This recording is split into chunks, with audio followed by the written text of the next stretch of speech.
Greatest term in binomial. देखिए, एक तो हमने बात की थी बाइनोमियल टर्म की, ठीक है, या बाइनोमियल आप कोफिशिएंट कह सकते हो। तो बाइनोमियल कोफिशिएंट अलग चीज है। मैंने आपसे कहा था कि हमारे पास तीन चीजें हैं, जैसे एक्स प्लस ए की पावर एन अगर आप लेते हैं तो इसमें आपके पास जब इसको टर्म्स आप लिखोगे तो n c r x to the power n minus r और a to the power r, जैसे ये आ रहा है। तो इसमें जो आपका एन सी आर वाला टर्म है, ये एन सी आर, ये अपने आप में एक चीज को रिप्रेजेंट करता है जिससे हम कहते हैं कि ये बाइनोमियल कोफिशिएंट है। ये किसको रिप्रेजेंट कर रहा है? बाइनोमियल कोफिशिएंट, ठीक है। दूसरा था एनसीआर और ए टू दी पावर आप आर लोगे तो इसे बोला जाएगा coefficient of x to the power n minus r. एक तो ये हो गया। और थर्ड, ओवरऑल ये पूरा टर्म, ठीक है। मान लीजिए ए की जगह पे कोई टर्म आता है, ए इक्वल टू समथिंग ना, ए की जगह पे आपने कोई वैल्यू ले लिया 1 या 2 समथिंग इस तरह से। तो अब हर एक टर्म आपको एक नंबर देगा। तो उस नंबर के केस में आपको ये देखना है कि वैसे तो ये पूरा क्या है, एक टर्म है ना। ये ओवरऑल अगर हम बात करें तो ये क्या होगा, एक टर्म होगा। तो अगर आपके पास x का कोई वैल्यू दिया हुआ है तो उस केस में आप क्या बता रहे होगे कि ये क्या हो जाएगा, आपका एक पर्टिकुलर नंबर देगा। तो तीन चीजें देखी हमने। जब मैंने इसका एक्सपेंशन करूंगा तो ये ओवरऑल पूरा, इसे बोला जाएगा टर्म। अगर आप x को बाहर हटा दोगे जो मिलेगा उसे बोला जाएगा कोफिशिएंट ऑफ x, जो भी आ रहा है x की पावर। पर एनसीआर वाला जो पार्ट है इसको हम क्या बोलेंगे, बाइनोमियल कोफिशिएंट। क्लियर है? तो बाइनोमियल कोफिशिएंट के बारे में तो हम ये तो समझ गए कि जैसे जैसे हम क्या मिड की डायरेक्शन में जाते हैं, बाइनोमियल कोफिशिएंट वाला जो वैल्यू है वो कंटिन्यूसली इंक्रीज होता है। मिड में मैक्सिमम होगा, उसके बाद फिर डिक्रीज होते हुए जाएगा। ऐसा हमने पढ़ा हुआ है, ठीक है। अब हम बात कर रहे हैं टर्म्स के बारे में। कोफिशिएंट भी हम ऑलरेडी देख चुके हैं, कई बार चीजें कर चुके हैं कोफिशिएंट से रिलेटेड। हम ऐसे कोफिशिएंट देखे थे जिसमें term which is independent of, आपने क्या देखा था, इंडिपेंडेंट ऑफ एक्स, जिसमें एक्स नहीं आएगा। ऐसे जो टर्म्स थे रैशनल टर्म्स, सही है। तो वैसे जो क्वेश्चन थे वो इसके अंदर कंसीडर किए थे जहाँ पे आप कोफिशिएंट ऑफ एक्स की पावर या एन माइनस आर समथिंग इस तरह से देख रहे हो। अभी हमें क्या देखना है कि ये जो ओवरऑल टर्म है, मतलब आपने जब एक्सपेंड किया पूरे बाइनोमियल को, और बाइनोमियल को टर्म को एक्सपेंड करने के बाद उसमें हर एक टर्म आ रहा है, उस टर्म में सबसे लार्जेस्ट टर्म या ग्रेटेस्ट टर्म न्यूमेरिकली कौन होगा, ठीक है। तो आज हम इसके बारे में बात करने जा रहे हैं। तो अब कोई लार्जेस्ट कब होगा, आप ये देखो कि मान लीजिए कि हमारे पास जैसे एक ये है, एक ये है, और एक ये है, एक ये है, समथिंग इस तरह से हमारे को बहुत सारे बंदे हैं ना। तो अब मैं क्या बोलूंगा कि इन सभी में जो सबसे लार्जेस्ट है वो क्या होगा। तो अमंग ऑल द आप क्या करोगे, यहाँ पे सबको कंपेरिजन करोगे, उस कंपेरिजन में जो सबसे लार्जेस्ट है या लॉन्गेस्ट है उसे आप कहोगे कि ये सबसे लॉन्गेस्ट है, ठीक है। तो जो मैं न्यूमेरिकली लार्जेस्ट टर्म बोलूंगा या ग्रेटेस्ट टर्म बोलूंगा, वो सभी में सबसे ज्यादा ग्रेटेस्ट होना चाहिए। वो सभी में क्या होगा, ठीक है। तो वो सभी में क्या होगा, सबसे बड़ा होगा। क्लियर है? और मल्टीनोमियल इसके बाद होगा, उसमें टाइम लगेगा अभी थोड़ा सा अधिक, सही है। तो जब हम क्या कह रहे हैं कि न्यूमेरिकली ग्रेटेस्ट टर्म की बात कर रहे हैं, तो बाइनोमियल एक्सपेंशन में यहाँ पे 1 plus x to the power n type का आप टर्म लोगे। अगर ऐसा टर्म नहीं है तो आप इसको बनाओगे ऐसे। और इस एक्सप्रेशन में हम बात करें कि न्यूमेरिकली ग्रेटेस्ट टर्म किस तरह से लिखा जाए। तो अगर न्यूमेरिकली ग्रेटेस्ट टर्म है तो होगा क्या, ये एक पैटर्न फॉलो करते हुए आता है। तो ये पैटर्न फॉलो क्या करता है कि या तो आपका टर्म इंक्रीज हो रहा होगा या डिक्रीज हो रहा होगा, या अल्टरनेटिव इंक्रीज डिक्रीज इंक्रीज इस तरह से हो रहे होंगे। तो हम ये मान के चल रहे हैं कि अगर मेरा टी आर वाला जो टर्म है, t r is greater than i, अगर ऐसा होता है, हमने इफ करके लिया हुआ है, ठीक है, for all I is less than 1 to n plus 1, अब मैं ये जानता हूँ कि ये जो आई है यहाँ पे आपके पास n दिया है पावर, तो टोटल नंबर ऑफ टर्म कितना हो जाएगा, नंबर ऑफ टर्म, तो नंबर ऑफ टर्म्स हमारे पास कितने आने वाले, n+1। तो n+1 हमारे पास टोटल टर्म हो गए, उसमें से एक टर्म टीआर को हमने कहा कि ये लार्जेस्ट है। तो इसके अलावा जितने भी नंबर आप यहाँ पे लोगे या टर्म लोगे, उन सभी का आपने इसके साथ कंपैरिजन किया तो ये हमेशा लार्जेस्ट ही होगा, ठीक है, या ग्रेटेस्ट ही होगा। आई की जगह आप डिफरेंट वैल्यूज पुट कर रहे हो, इसका मतलब यहाँ पे आप डिफरेंट टर्म्स पुट करके चेक कर रहे हो कि क्या आपका वैल्यू ट्रू है या नहीं है, ठीक है। अब ये थ्योरम किस तरह से प्रूव किया जाता है उसके ऊपर हम काम कर रहे हैं। हमने क्या ले लिया है कि अगर हमारे पास कोई x non zero real number है यहाँ पे, तो 1+x⁻ समथिंग n जो दे रखा है ये ले रहे हैं, सही है ना, ठीक है। और यहाँ पे आपके पास ये टर्म दे रखा है, तो अभी इसको छोड़ देते हैं, ये क्या है। अब मैं ले रहा हूँ कि यहाँ पे देखो दो टर्म्स बोल रखा है, ये इन दोनों को भी बाद में हम प्रूव करेंगे, इसमें बाद में आएंगे। मान लेते हैं कि हमारे पास तीन टर्म्स है, या आपके पास n टर्म्स दे रखे हैं, t1 t2 से tn तक का जो टर्म्स दे रखे हैं। तो मैंने क्या किया, इसमें हर एक टर्म को रिप्रेजेंट करने के लिए एक जनरल टर्म लिख दिया, जिसे हमने tr+1 बोला है, NCR x⁻r वाला टर्म। अब मैं क्या कर रहा हूं, टर्म्स को कंपेयर कर रहा हूं, दो टर्म्स को, ठीक है। अगर कोई टर्म्स, अभी होता क्या है, जब आप पैटर्न देखोगे 1+x⁻n का पैटर्न देखोगे इस तरह के एक्सप्रेशन का, तो ये आपका क्या देगा, NC0 इस तरह से देगा, NC1x देगा, NC2x² देगा, इस तरह से आपका आएगा। अब होगा क्या कि NC1 NC2 NC3 ये वाला वैल्यू तो कंटिन्यूसली इंक्रीज होते जा रहा है, ठीक है। अब x पे डिपेंड करेगा कि आपका, अब हो सकता है कि मेरा जो x है, x इज लेस देन या आपका मॉडुलस ऑफ 1, ठीक है। तो मॉडुलस ऑफ x अगर लेस देन 1 होता है, तो इस केस में आप देखोगे कि आपका जो नंबर होगा, है ना, वो नंबर क्या होगा, कंटिन्यूसली जैसे जैसे पावर लेते जाओगे वो वैल्यू कम होते जाएगा।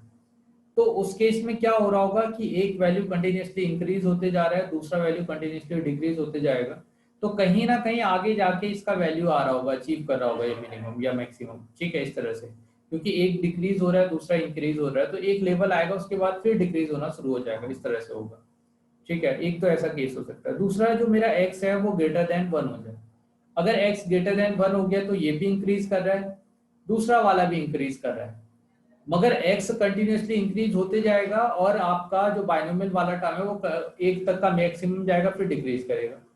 तो बीच में कहीं ना कहीं पे जाके एक लार्जेस्ट वैल्यू अचीव हो रहा होगा दोनों टर्म का मिलके, ठीक है। सिमिलरली निगेटिव वाले की बात करें तो निगेटिव में क्या होगा, ये निगेटिव है, फिर यहाँ पे अगर कोई निगेटिव नंबर लोगे तो यहाँ निगेटिव आएगा, पॉजिटिव आएगा, निगेटिव आएगा, पॉजिटिव आएगा, ऐसे नंबर्स आएंगे। मगर आपको न्यूमेरिकली ग्रेटेस्ट बोला है, तो उस केस में आप मॉडुलस ले लोगे, ठीक है। तो हमें वहां पे साइंस से कोई मतलब नहीं है। तो हम ये मान के चल रहे हैं कि मिड में कहीं पे, या मिड के आस पड़ोस में कहीं पे जाके rth टर्म मेरा लार्जेस्ट हो गया, तो क्या होगा। तो हम ये मान के चल रहे हैं, तो हमने क्या किया, tr+1 जो टर्म है, सही है, इसे हमने ले रखा है। तो tr+1 टर्म को हम क्या मान के चल रहे हैं कि ये वाला जो टर्म है आपका, वो अगर लार्जेस्ट है तो क्या होगा, अगर ये लार्जेस्ट है तो ये अपने नेबरहुड में आने वाले हर एक नंबर से क्या होगा, ग्रेटर होगा। मतलब लेफ्ट हैंड साइड में आने वाला जो नंबर है उससे भी ग्रेटेस्ट होगा, राइट हैंड साइड में आने वाला जो नंबर है उससे भी ग्रेटेस्ट होगा, ठीक है। तो पहले हम इसको ले रहे हैं, तो इसीलिए हमने क्या किया, tr+1 लिया है। तो tr+1 must be greater than, ये tr से भी बड़ा होगा, और ये tr+2 से भी क्या होगा, इससे भी ग्रेटर होगा। तब जाके मैं बोलूंगा कि ये वाला जो नंबर है वो लार्जेस्ट है, ठीक है। तो फिर क्या किया हमने, अगर ये लार्जेस्ट था तो फिर मैं इसका एक डिवीजन कैलकुलेट करके देखता हूँ, tr+1 डिवाइडेड बाई tr, सही। अब मैं tr+1 का, और ये जो एक्सपेंशन है वो 1+x⁻n में एक्सपेंशन देखना है, सही है ना। तो अभी क्या है, tr+1 x⁻r हो जाएगा, और ncr इसके लिए ncr-1 है ना, r है तो क्या आता है यहाँ पे r-1 x⁻r-1।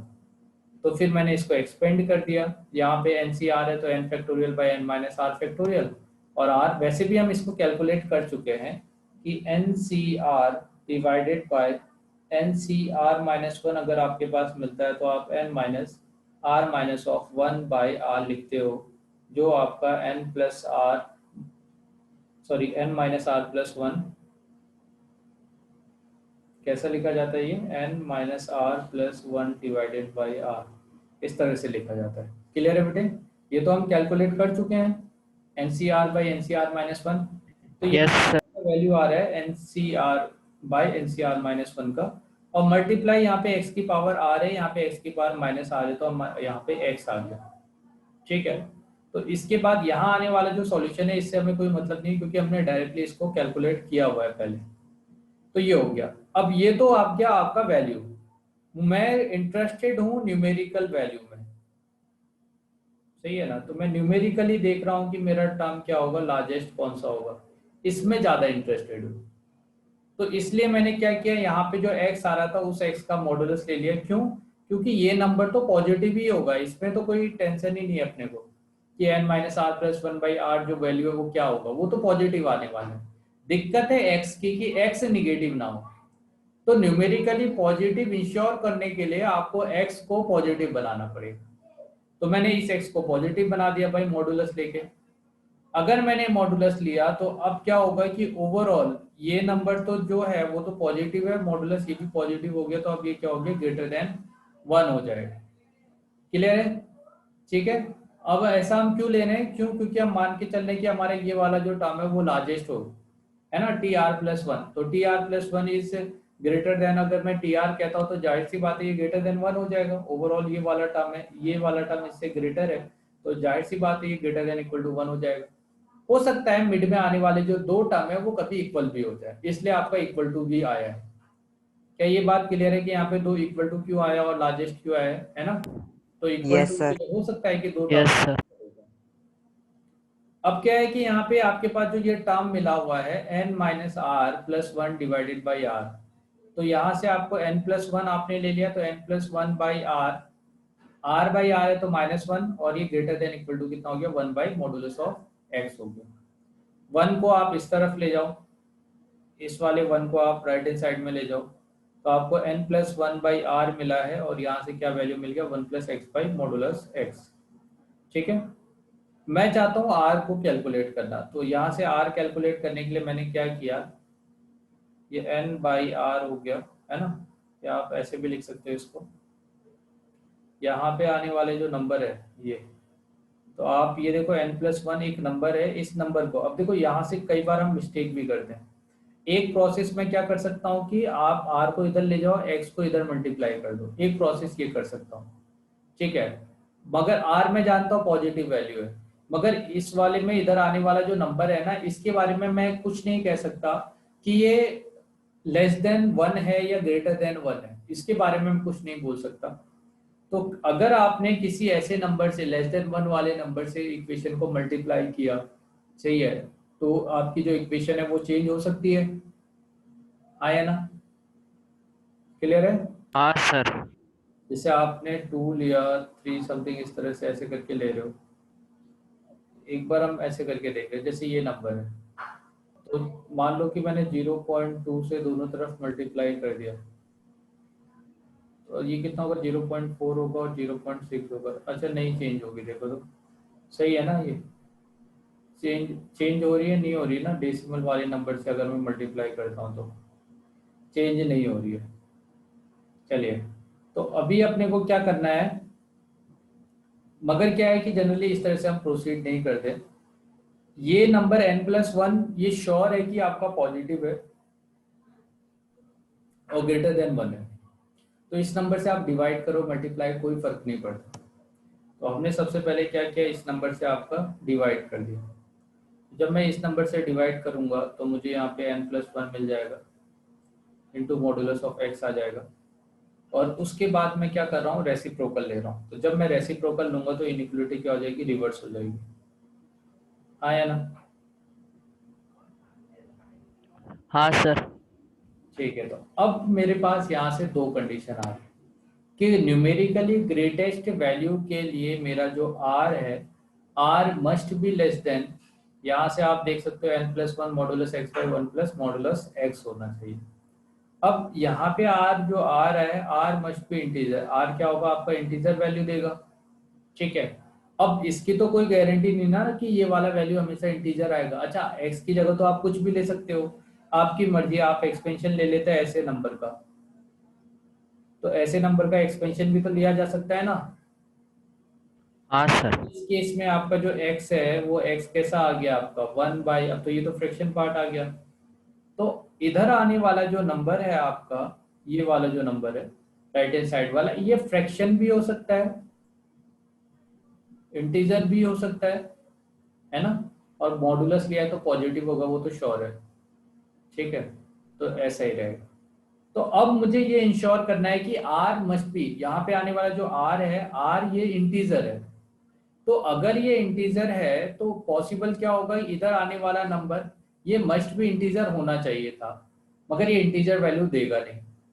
तो अगर इंटीजर वैल्यू नहीं देगा तो उस केस में हम क्या करें, तो उस केस में हम क्या करते हैं, ग्रेटेस्ट इंटीजर लेते हैं। इसका क्या लेते हैं, अगर इंटीजर दिया तब तो बढ़िया है, r equal to something integer आ जाएगा। अगर किसी केस में इंटीजर नहीं दिया, जैसे 1.3 आ गया, तो r मस्ट बी 1 हो जाएगा उस केस में। जिस केस में ये r का वैल्यू क्या देगा, 1.3 इस तरह से दे रहा होगा, तो r का वैल्यू इंटीजर, इससे लेस वाला जो इंटीजर है वो क्या होगा, 1 हो जाएगा। अगर r इक्वल टू जैसे 2 हो गया, ठीक है, तो दो पॉसिबल वैल्यू हो सकते हैं, या तो r 1 के इक्वल होगा या तो 2 के, क्या कहते हो, या तो इक्वल हाँ होगा या लेस सर। होगा, है कि नहीं। हाँ। लेस होगा तो लेस होने पे क्या होगा, आर 2 से जस्ट कम क्या होगा, 1 होगा, और इक्वल हो गया तो 2 हो गया। हाँ मगर r इक्वल टू 1.3 में अब इक्विलिटी का कोई ऑप्शन है, पॉसिबल ही नहीं है ना। 1.3 के इक्वल तो कभी हो नहीं सकता। तो एक ही ऑप्शन बचेगा उस केस में कि r आपका लेस हो, ठीक है। अब इसमें क्वेश्चन ये पूछा जाता है सर, तो लेस में तो हम बहुत सारे नंबर ले लें, फिर जीरो भी ले ले, हाँ सर। है ना, इस तरह से। मगर क्या है ना बेटे, यहाँ पे जब आप न्यूमेरिकली टर्म देखते हो, तो ये टर्म जो होता है ना, यहाँ पे जितने भी टर्म्स आ रहे हैं, यहाँ पे जो भी नंबर्स आप निकाल रहे हो ना, ये एक पैटर्न फॉलो करते हुए जाता है। जब आप x को देखोगे तो x के हिसाब से एक ये पैटर्न फॉलो करते जाएगा कि अगर x ग्रेटर देन 1 है तो ये न्यूमेरिकली धीरे धीरे इंक्रीज होते हुए जाएगा। तो अब धीरे धीरे इंक्रीज होते हुए जाएगा, तो यहाँ पे जो एक्सट्रीम में टर्म होगा वो अपने नेबरहुड वाले टर्म से लेस होगा। तो आप इतना चेक कर लोगे तो और सबसे तो लेस होगा ही होगा, ये समझ रहे हो। तो इस पैटर्न का हम यूज कर रहे हैं, मीन समथिंग इस तरह से जा रहा है आपका, ऐसे करके जा रहा है, ऐसे करके। तो ये अगर टी आर प्लस 1 है, तो अभी ये टी आर और इस वाले टर्म से तो ग्रेटर है ही, मतलब लार्जेस्ट है ही। तो अब यहाँ पे जितने भी टर्म्स आए उन सभी टर्म से ये लार्जेस्ट होगा, तो इसके बारे में हमें ज्यादा सोचना नहीं है ना। वो तो श्योर है कि और सब वैल्यू भी होगा ही होगा, और सब वैल्यू से भी लेस हो गई। क्लियर है। तो बस अपने को नेबरहुड के ऊपर ध्यान देना है, ठीक है। तो ये चीज हो गया। तो इस वजह से आप क्या कर रहे हो, बस नेबरहुड में देख रहे हो कि उसके नेबरहुड में कौन सा नंबर आ रहा होगा। तो दो चीज हमने देखी यहाँ से, क्लियर। तो ये हो गया बेटे। हाँ अब क्या है कि r का जो वैल्यू है वो इंटीजर होना चाहिए, इसीलिए हमने इसे ग्रेटेस्ट इंटीजर लिया है और इसके वैल्यू को हमने m बोल दिया है। अब r is less than equal to m है, तो यहाँ से दो पॉसिबिलिटी होगी, ठीक है। तो अब उस पॉसिबिलिटी से पहले हम एक और चीज कर रहे हैं। तो एक तो t, इस वाले टर्म के बारे में हम देख चुके हैं ना, कि हमने कहा कि टी आर प्लस 1 मेरा लार्जेस्ट है इसके कंपेरिजन में, ठीक है। अब हो सकता है कि टी आर प्लस 1 और टी आर इक्वल हो जाए, जहाँ पे इक्विलिटी होल्ड होगी। तो इक्विलिटी होल्ड होगी तो यहाँ पे ये वाला वैल्यू इसके इक्वल हो जाएगा, तब ये वाला जो वैल्यू आ रहा है वो इंटीजर होना चाहिए, मस्ट भी इंटीजर होना चाहिए, ठीक है। तो इसके बारे में हम बात कर रहे थे। अब मैं ये कह रहा हूँ कि ये जो वैल्यू है ये m हो जाए, ओवरऑल वैल्यू। तो अगर ये वैल्यू 1 m हो जाएगा तो उस केस में क्या करेंगे हम, सही है ना। तो ये चीज़ है। अब उसके बाद हम नेक्स्ट बात करें कि भाई T r is greater then T R plus 1, सही है। तो ये आपका सेकेंड केस है, ये मतलब सेकेंड केस आप क्या कंसिडर करोगे कि जब टी आर प्लस 2 वाला टर्म जो होगा, सॉरी टी आर प्लस 2, तो टी आर अपने राइट हैंड में नेबरहुड से भी ग्रेटर होगा। तो इसको चेक करने के लिए हमने क्या किया, बस आपको क्योंकि टी आर के बारे में चेक करना है, तो आप इसको सॉल्व करने के लिए इस वाले को टी आर मान लो, तो इधर वाला टर्म अपने आप ही sorry T R plus one हो जाएगा। तो एक एक कम करके इस तरह से, तो वहां से हमने एक वैल्यू कैलकुलेट करने की कोशिश की कि राइट हैंड साइड में हो रहा होगा तो क्या होगा, तो वहां से भी सेम वैल्यू ही आता है, n+1 r/, इस तरह से आपका टर्म आता है। सही है, तो ये हो गया। तो अभी क्या है कि फाइनली अगर यहाँ आने वाला जो टर्म है इसका मैंने न्यूमेरिकल वैल्यू या ग्रेटेस्ट वैल्यू, इस वाले को ग्रेटेस्ट इंटीजर वैल्यू मैंने m ले लिया, ठीक है, इसको m कैलकुलेट कर लिया, तो आपके आने वाले जो ऑप्शन है वो क्या क्या आएंगे, समथिंग इस तरह से। या आप यहाँ पे भी देख सकते हो कि जैसे ये 1.3 था तो इसका ग्रेटेस्ट इंटीजर वैल्यू m आ गया। तो अब इस वाले टर्म को हम एक्सट्रीम क्या कह रहे हैं कि इक्वल टू, अगर ये 2 तक का है तो दो पॉसिबल वैल्यूज यहाँ पे दे रहा होगा, एक तो m दे रहा होगा और एक m+1 दे रहा होगा, दो वैल्यूज आपको देगा। तो यहाँ पे अगर यहाँ पे आने वाला जो एक्सप्रेशन है ये 1.3 जैसे हमने लिया था, तो इसका लोअर मोस्ट वैल्यू जब ग्रेटेस्ट इंटीजर आप निकालोगे तो m आएगा, तो m वैल्यू आप आ रहा होगा यहाँ से, ठीक है। तो यहाँ पे आपके पास दो केस हो जाते हैं, ठीक है ना। तो यहाँ पे आपका क्या है, m और m+1 के बीच में लाई करता है, तो अब क्या होगा, तो सपोज कि यहाँ पे आने वाला जो वैल्यू है वो m से m+1 के बीच में है, इसका मतलब ये वैल्यू नॉट इंटीजर, ये अपने आप में इंटीजर नहीं है। अगर ये इंटीजर नहीं होगा तो उस केस में आप लोअर मोस्ट वैल्यू ये ले रहे होगे, m वाला वैल्यू ले रहे होगे। अब यहाँ पे धीरे धीरे आप एक पैटर्न देख रहे हो कि आपका जो टर्म है वो कंटिन्यूसली इंक्रीज होते जा रहा है, तो Tm+1 वाला जो टर्म होगा वो सबसे लार्जेस्ट होगा और उसके बाद फिर से ये डिक्रीज होते हुए जाएगा आगे को। तो उस केस में अगर Tm वाला, क्योंकि r का वैल्यू आपने 1 ले रखा है, सॉरी m लिया है, तो जब आप टर्म की बात करोगे तो टर्म कौन सा होगा, m+1th टर्म, ये वाला जो टर्म होगा वो सबसे ग्रेटेस्ट होगा। सही है, तो एक ही है और इसमें एक ही टर्म मिलेगा आपको। सेकेंड कि अगर ये वैल्यू इसके इक्वल हो जाए, यानी यहाँ पे इंटीजर नंबर आ जाए, है ना, ये वाला वैल्यू एक इंटीजर है, तो उस केस में आपको दो टर्म मिलेंगे, एक Tm+1, क्योंकि इक्वलिटी होल्ड हो रहा है, तो Tm+1 एक तो Tm के इक्वल होगा, है ना, यहाँ पे दो टर्म आ रहा है अगर ये इंटीजर हो जाता है तो इक्वलिटी होल्ड। सही है, अब इक्वलिटी होल्ड हो रहा है तो आप ये देखो इस तरह से, आपने जैसे 1 और 2 समथिंग इस तरह से लिया, तो Tr+1 और इस दोनों में कंपेयर करें तो ये इंटीजर आ गया, तो उस केस में आपने क्या बोला कि ये और ये दोनों ही टर्म कैसे होंगे, इक्वल हो जाएगा। तो अब मिड में दो टर्म आपके पास आ रहे होंगे, इस तरह से कंटिन्यूसली इंक्रीज करते हुए गया, बीच में Tm आया, Tm और Tm+1 ये दोनों ही इक्वल हुए और उसके बाद फिर से ये डिक्रीज होना शुरू हो जाएगा। क्लियर है, तो इस वाले केस में आपके पास दो टर्म ऐसे हैं जो न्यूमेरिकली ग्रेटेस्ट टर्म है। क्या ये बात क्लियर हो गई आपको कि किस तरह से हमने प्रूव किया है इसको? हाँ सर।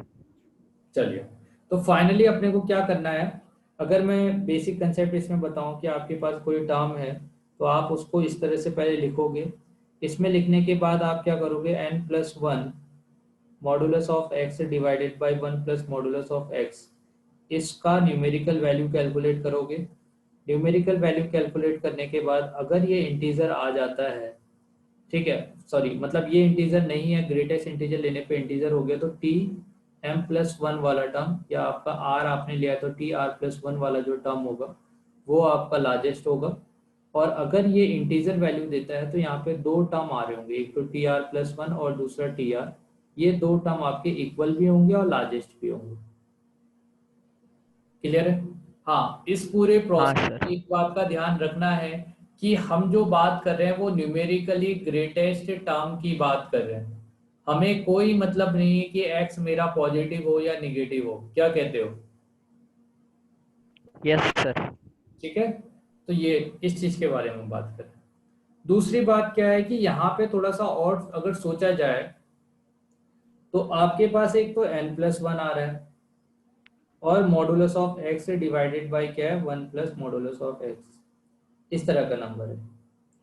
अब यहाँ पे आने वाला जो मॉडुलस ऑफ x है, अगर ये बहुत ज्यादा स्मॉल हो गया तो क्या होगा, modulus of x is extremely small.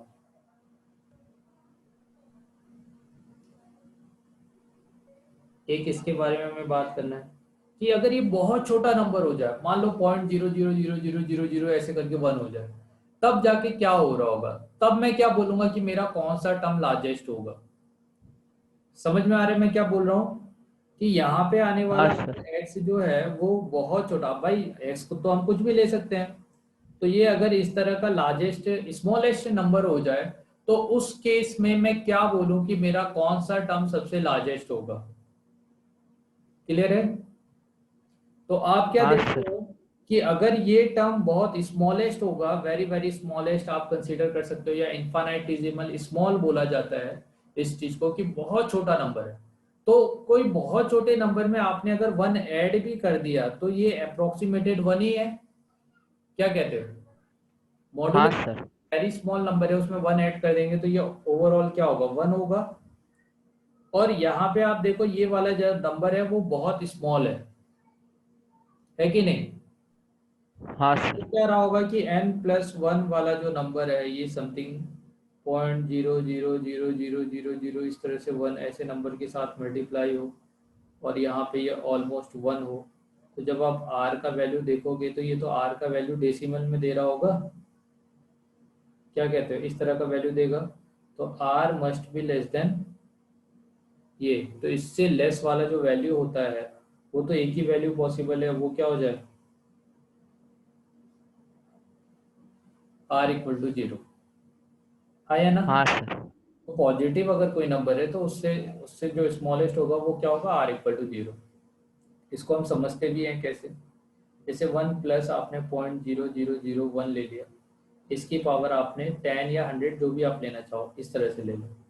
तो फर्स्ट टर्म आपका 10c01 होगा, सेकेंड टर्म से क्या होगा, 10c1 आपके पास 0.001 आएगा, 10c2 0.001 का होल स्क्वायर आएगा, कंटिन्यूसली ये वाले टर्म चलते रहेंगे।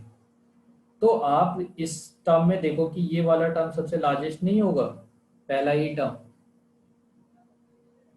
Yes sir. उसके बाद जो टर्म है, क्योंकि 0.001 वाले नंबर है, तो ये तो कंटिन्यूसली डिक्रीज होते जाएंगे यार, हाँ सर। है ना? तो इसमें जो सबसे लार्जेस्ट टर्म होगा वो कौन सा हो जाएगा, 10c0। दूसरा एक और चीज पूछा जाता है इसमें, कि अगर मान लो कि आपका जो मॉडुलस एक्स है वो एक्सट्रीमली लार्ज हो जाए,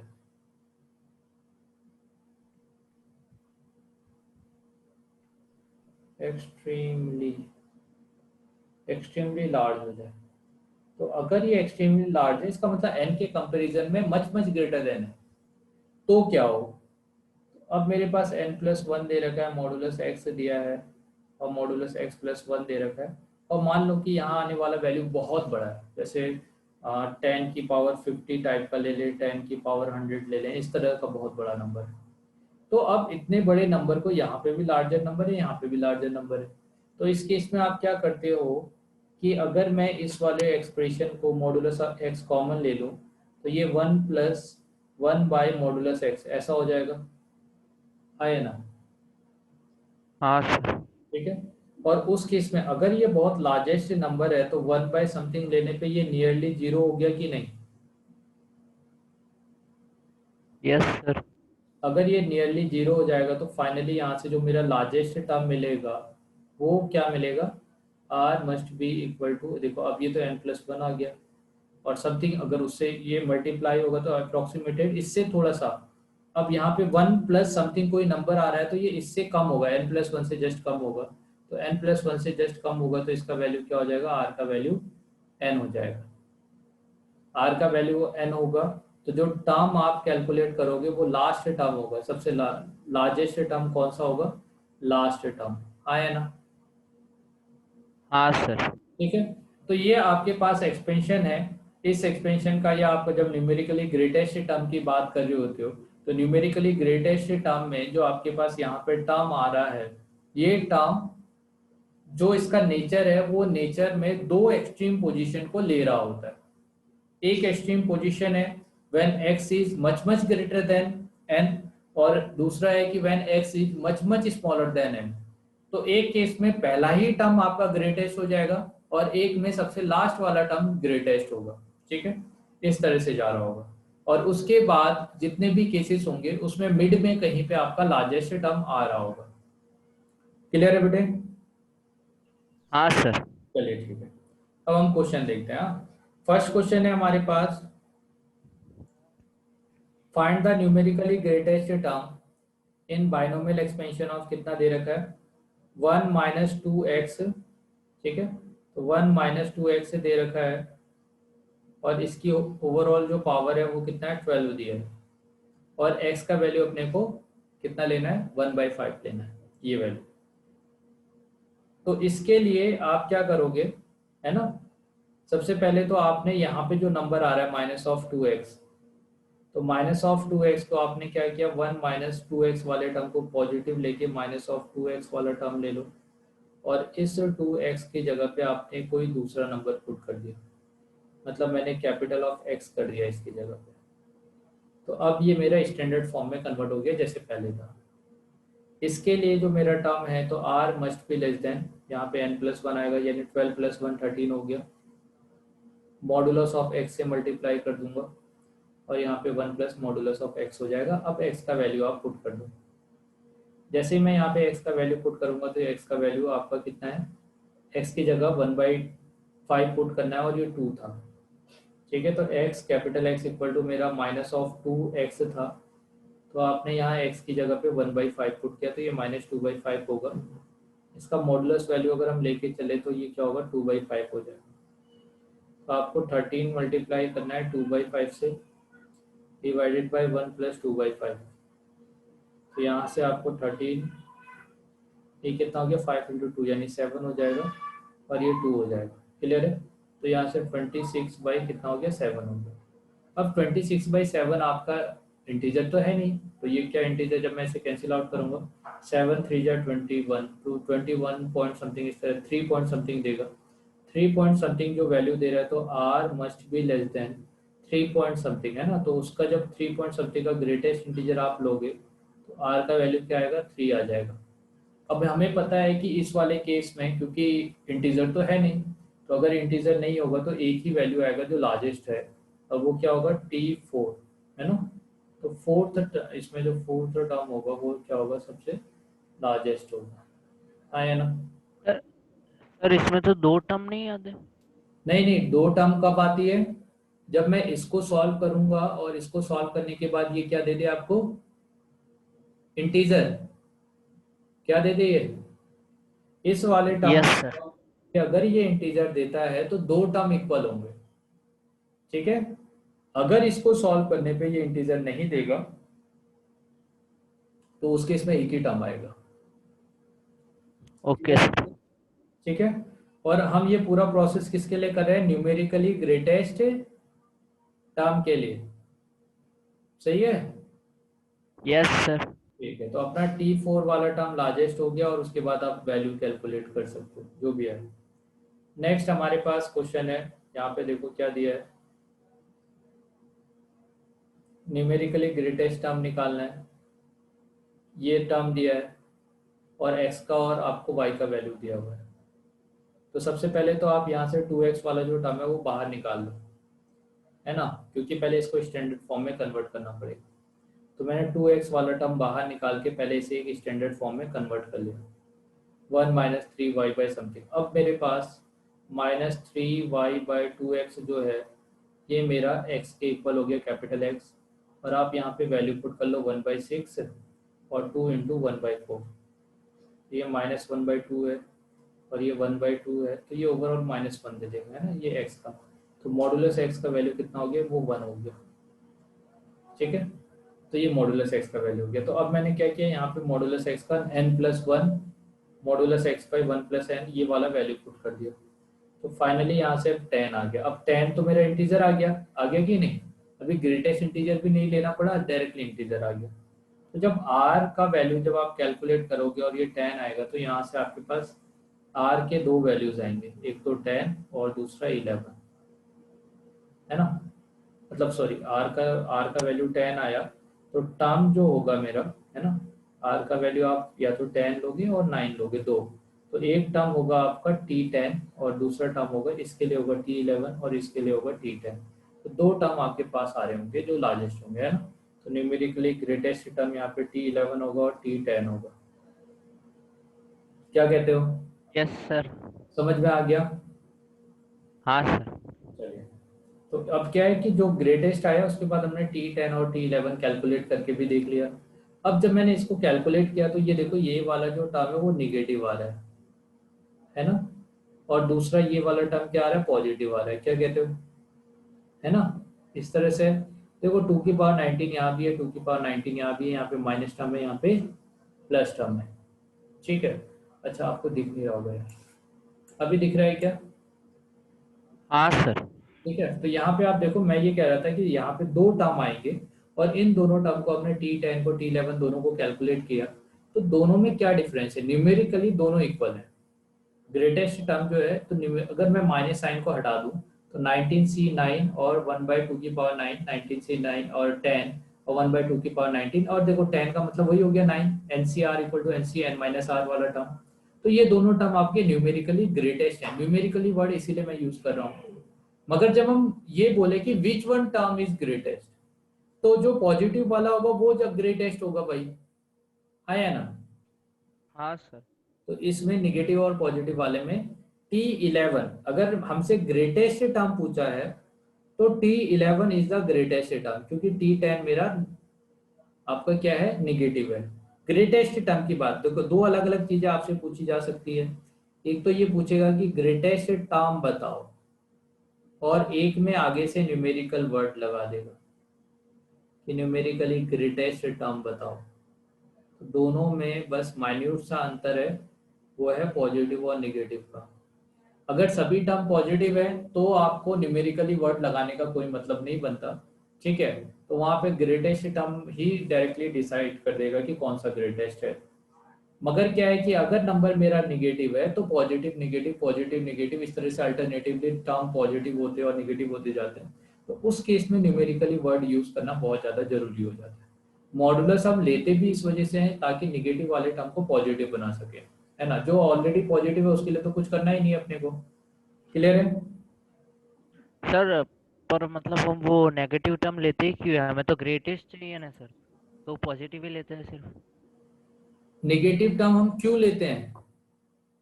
हाँ सर। नेगेटिव नहीं बेटे, आपको इनिशियली एक एक्सप्रेशन देगा, आपको ग्रेटेस्ट हाँ सर। निकालना है। देखो, आपको ग्रेटेस्ट निकालना है, ठीक है। Yes sir. ग्रेटेस्ट टर्म निकालना है। अब आपसे कहा कि इस एक्सपेंशन में ग्रेटेस्ट टर्म निकालो, तो यहां से जो टर्म आ रहा है वो तो निगेटिव हो रहा है ना। इनिशियली जब आप हाँ इसको सर। एक्सपेंड करोगे तब तो निगेटिव आएगा ही टर्म। Yes sir. ठीक है, तो अभी आपके पास दो चीज है पूछने के लिए। एक है न्यूमेरिकली ग्रेटेस्ट टर्म जो न्यूमेरिकल वैल्यू में सबसे बड़ा हो, सही है। और दूसरा ये पूछना है कि आपका टर्म भाई पॉजिटिव हो, यानी ग्रेटेस्ट कौन सा है। तो न्यूमेरिकली ग्रेटेस्ट हम कब यूज कर रहे होते हैं, जब माइनस साइन आ रहा होता है अंदर। और लेते इसलिए हैं क्योंकि कई बार, अरे भाई आप ये सोचो समझो, मुझे एक चीज बताना। अगर किसी बच्चे के मार्क्स 100 में से 98 आ रहे हैं, तो वो दिखा रहा है कि बच्चा हाँ चलो बहुत अच्छा है।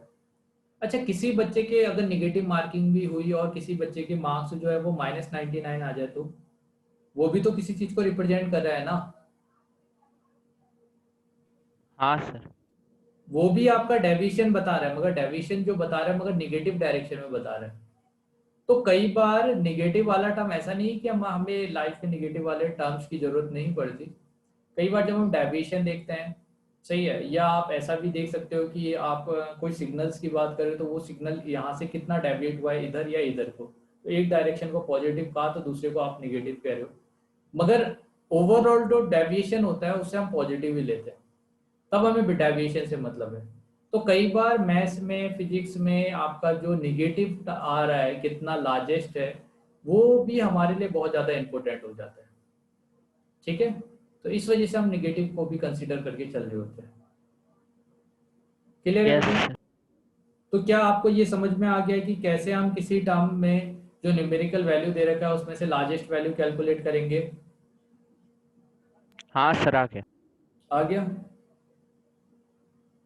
हाँ सर। अच्छा, आपकी कोई class, find the greatest coefficient,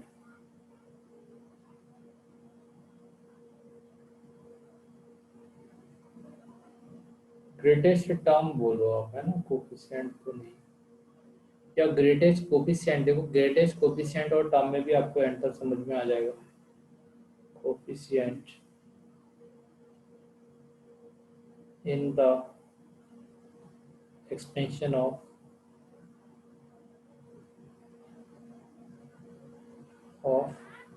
1 + 2x/3, और इसकी पावर आपका 15 दे रखा है। देखो अभी तक हमने जो बात की वो था ग्रेटेस्ट टर्म के बारे में, और उस केस में ग्रेटेस्ट टर्म के लिए x की कोई ना कोई वैल्यू आपके पास दी हुई थी। मगर क्या है कि जब आप ग्रेटेस्ट टर्म के अलावा आपसे पूछा जाए कि ग्रेटेस्ट कोफिशिएंट कैलकुलेट करो, सही है ना, तो ग्रेटेस्ट कोफिशिएंट में आप x को इग्नोर कर रहे हो और x के अलावा और सभी चीजों को ले रहे हो, तो इसमें आप 2/3 वाला टर्म भी आ जाएगा, है ना। तो अभी भी ये सेम वही रिलेशन फॉलो करता है जो ये पहले फॉलो कर रहा था, मगर यहाँ आने वाला जो x है इस x को आप हटा दोगे। क्लियर है? ये जो आपका जो x है इस x को आप क्या कर दोगे, इग्नोर कर दोगे, इसके अलावा और सब चीजें ले सकते हो। तो पहले हम ले लेते हैं कि हमारा जो कैपिटल X है उसमें आप x को हटा दो, तो ये कौन सी वैल्यू ले लूंगा मैं, 2/3 इसे ले लूंगा, सही है। तो मेरे पास जो r होगा, r must be less then n+1, तो 15+1 हो गया, मॉडुलस x हो गया, तो मॉडुलस x की जगह 2/3 आ गया, और ये 1 + 2/3 हो जाएगा।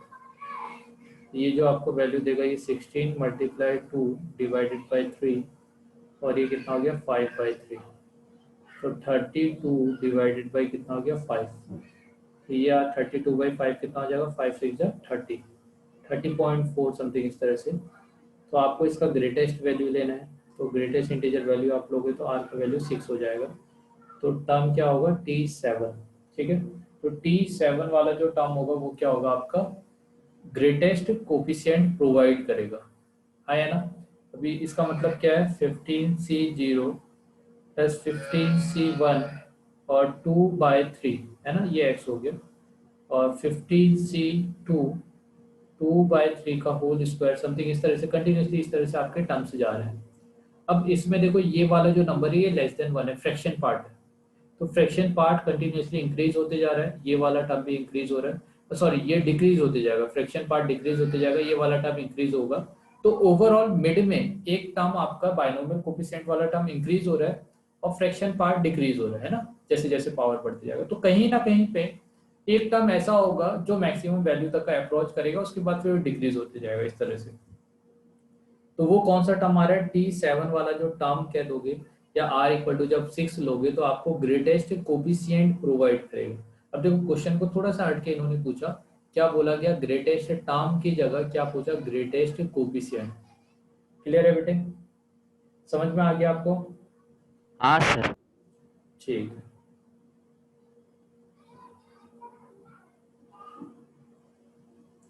नेक्स्ट जो क्वेश्चन है हमारे पास, 3 + 2x⁵ दिया है, इसमें आपको ग्रेटेस्ट टर्म बताना है या लार्जेस्ट टर्म बताना है। अभी देखो टर्म पूछा है और लार्जेस्ट टर्म के लिए x का वैल्यू दिया होगा, तो x का वैल्यू 1/5 दिया है। क्या होगा इसे करके बताइए, तो कौन सा आंसर, कितना आंसर हाँ आएगा सर। उसमें आ जाएगा। तो क्या दिया हुआ है आपको, r जो होगा, r must be less than equal to greatest integer of 50+1, ये हो जाएगा, ठीक है। और इसके साथ में जो आपके पास टर्म है, एक तो 3 की पावर 50 आप कॉमन लोगे, ये 1 + 2/3x हो जाएगा, ऐसा टर्म आ जाएगा। अब इस वाले टर्म को आपने क्या ले लिया, x लिया है, कैपिटल X, और यहाँ पे x की जगह पे वैल्यू पुट कर दी। जब आप यहाँ पे वैल्यू पुट कर दोगे 1/5, 1/5 पुट करोगे तो ये 2/15 हो गया, तो ये 2/15 हो गया वैल्यू, और ये 1+2/15 हो जाएगा। ठीक है, ऐसा हो जाएगा। तो यहाँ पे आपके पास जो टर्म है 2/15, तो कितना हो गया 51 मल्टीप्लाई 2/15 डिवाइडेड बाई 15, ये 17/15। 15 से 15 कैंसिल आउट, है ना। और समथिंग यहाँ पे जो आपके पास नंबर आ जाएगा वो 51, तो 102 हुआ, और 102/17, सर 17 से कट होगा। कितना हो जाएगा? 6 सर। 6 आ जाएगा। अच्छा 42, हाँ सर। 17 6 जा 7 6 जा 42, 2 4 6 हो जाए 6.2। अरे वाह, तो ये 6 आ गया। तो आर का वैल्यू हमारे पास 2 मिलेगा, है ना। एक तो ये लेस देन इक्वल टू 6 है, तो आर का वैल्यू या तो 6 होगा या तो 5 होगा। तो आर इक्वल टू इतना है, तो टी ऑफ, जब हम टर्म की बात करेंगे तो टी ऑफ 6 और T of 5, sorry, T of 6 की जगह पे टी ऑफ 7 हो जाएगा, और टी ऑफ 6 हो जाएगा। ठीक है, तो दो टर्म आपके पास आ रहे होंगे। सही है, तो यही आया होगा यस आपका सर। 5 और 6। ठीक है, तो इस तरह से हमारे पास कुछ क्वेश्चंस हैं जो करना है। तो अभी आपको अच्छी तरह से क्लियर हो गया कि किस तरह से आप ग्रेटेस्ट टर्म कैलकुलेट करोगे। क्लियर है बेटे? हाँ सर। चलिए एक और क्वेश्चन मुझे करके दिखा दो यार। क्वेश्चन 3। अब तो आप स्पीड आ गई होगी इसको करने में। 1+4x दिया है और इसकी पावर 8 दिया है, और x का वैल्यू आपको 1/3 है। ग्रेटेस्ट टर्म बताना है, जल्दी से बता दो तो क्या होगा।